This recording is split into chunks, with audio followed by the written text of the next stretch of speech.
everybody. So it's time for worship today, and welcome.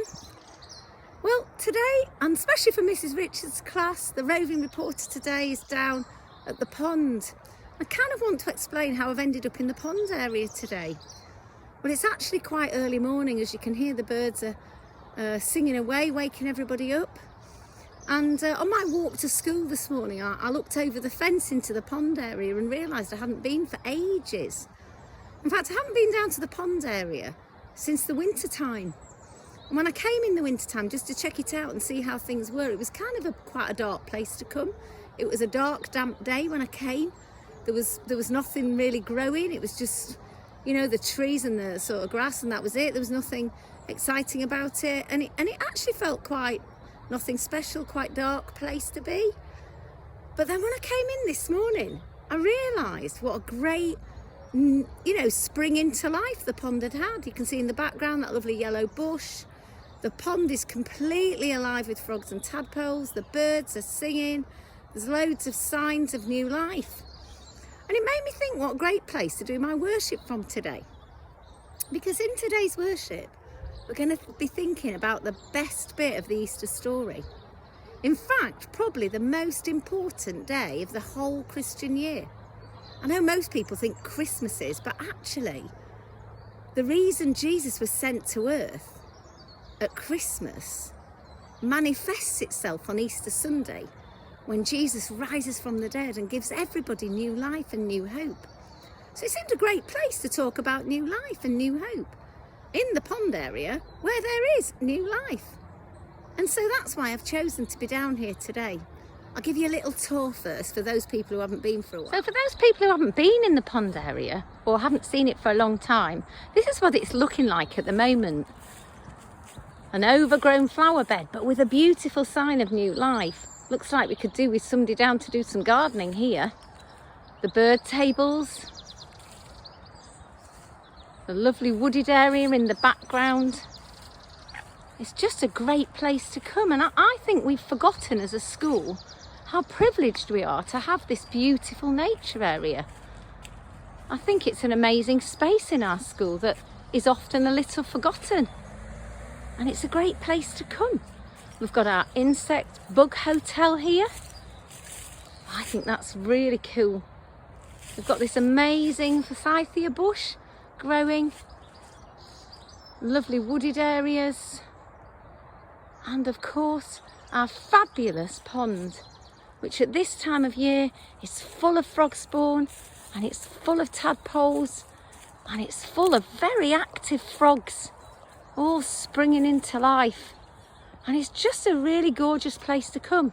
It's a great place to come and think. It's a great place to come and reflect. It's a great place to think about God's amazing nature.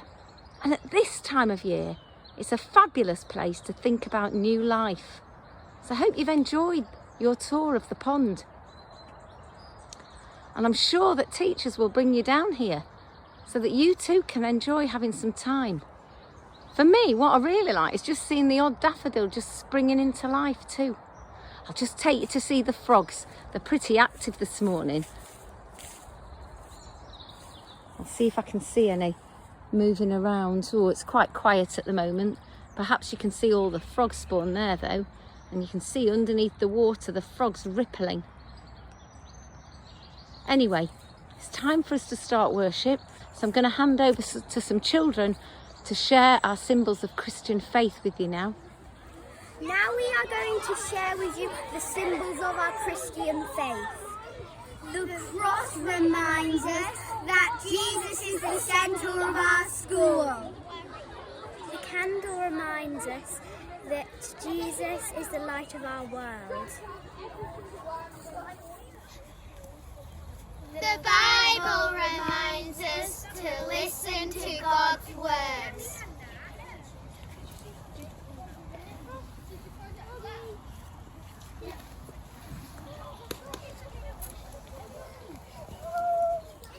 I found daffodils as a sign of new life. I found frog spawn as a sign of new life. We've seen a frog for frogs for new life.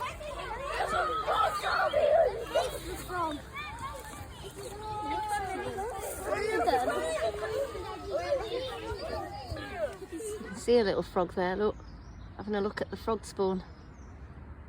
There's loads of them. They're really active this morning.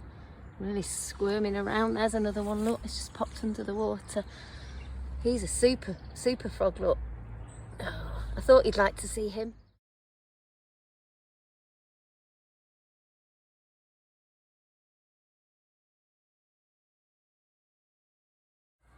I've seen some amazing flowers around the pond and they're just springing into life.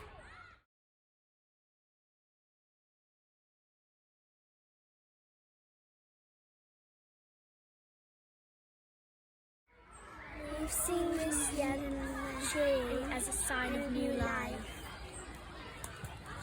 I found some daffodils, a sign of new life. We found a frog. It's a sign of new life. Look. It's a baby frog. Hi, my name's Evan and I've seen these leaves and some frogs for the new life. Bye. We've seen some frogs spawn as a sign of new life. Oh. Wait, I found some underwater. I found 6 frogs, 1 ewe, 2 white diving beetle and a lot of frog spawn. We're thinking today in worship about the glorious moment on Easter Sunday when the women who arrived in the garden, who were feeling terribly sad, desperate that their dear Lord and Saviour had been laid in a tomb, and they'd come to the tomb to sort of just be there, to just be in the presence of the tomb, feeling very sad. And then the glorious moment when they encountered first an angel and then Jesus himself to prove that he had really risen from the dead. And God's promise to the earth that Jesus would come back to life to give us new hope was fulfilled. It was a very exciting moment. And you're going to see a drama now that tells the story from the Bible. This story can be read in the Gospels, especially in the Gospel of Luke, which is a book in the Bible in the New Testament that tells the stories of Jesus. And now you're going to see some children reenact that story.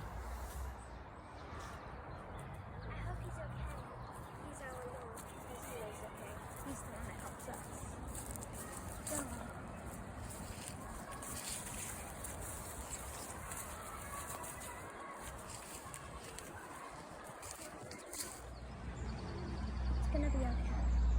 Of course. An angel, an angel. The Lord has sent an angel.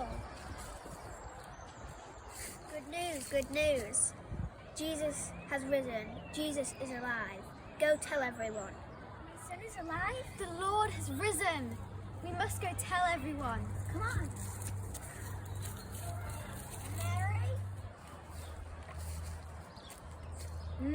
Mary. Jesus? Is it really you? Jesus, it is you. You are really alive. My son, have you risen from the dead?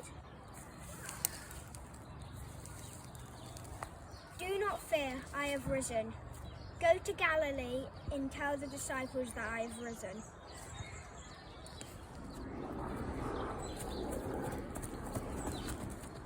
So we've just heard the story of the wonderful encounter of Mary and the women as they came to the garden on the morning of Jesus' appearance to them, and how excited they were to realise that Jesus had come back to give new life for all. And I just wanted to think about, before we finish worship today, Easter eggs. I wanted to think about why we have Easter eggs at Easter and how they might fit in to the Christian story. I wanted us to think about that chocolate egg, the solid shell, being a little bit like a tomb. And often when you crack into an Easter egg, there's something inside it, something exciting, something that makes you think, oh, that's great. And I think that's what the Easter story is about for me. You think about that kind of tomb and the dark place those ladies were in when they arrived, and then suddenly that tomb had been cracked open. And actually what came out of that tomb was something really exciting, something that offered new hope, And that's what Easter offers. And I think that's why we have Easter eggs, that we can, if we want to compare them with the Christian story, you can kind of think about that on Easter Day or when you eat your Easter egg. That as you crack into it, it's almost like that tomb cracking open and something springing out of it that's great, that yummy chocolate. Just take a taste of that and think you could have a little bit of a taste of the Christian message, and that's pretty yummy too. And so today I'll leave you with the best bit of the Christian year. We've had our series of Palm Sunday, we've had our story of the cross, and now we've had kind of the best bit of Easter, the bit that the whole of the Christian message rests on. So today I wish you all a happy Easter, and I hope you have a great holiday and a great celebration of the Easter time.